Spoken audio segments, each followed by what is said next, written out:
Maryland's governor announces plans to protect so-called dreamers from deportation. And the move comes just days after President Trump said he wants to phase out the protections for hundreds of thousands of immigrants who were brought to the U.S. illegally as children. Eyewitness News reporter Kim Kalunian joins us live from the State House now with this developing news. Kim?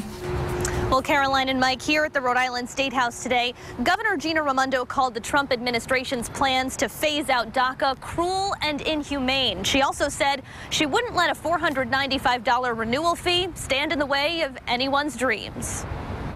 This is a human issue. Governor Gina Raimondo calling attention to up to 350 Rhode Islanders currently eligible to renew their Deferred Action for Childhood Arrivals, or DACA, status.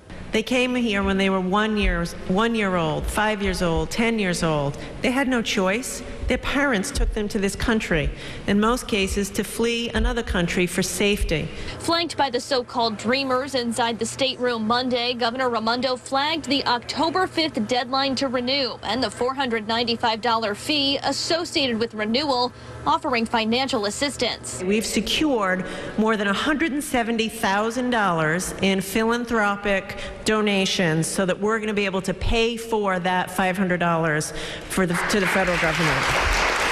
President Trump and proponents say the DACA phase-out will force Congress to find a permanent solution. On Twitter, the president called on Congress to legalize DACA, or he'd revisit the issue in 6 months. Raimondo, the only governor to offer financial assistance to dreamers so far, called Tuesday for a permanent path to citizenship. They are Rhode Islanders. They are young people who we want here, and this is about just allowing the American dream to exist and thrive and live and be alive.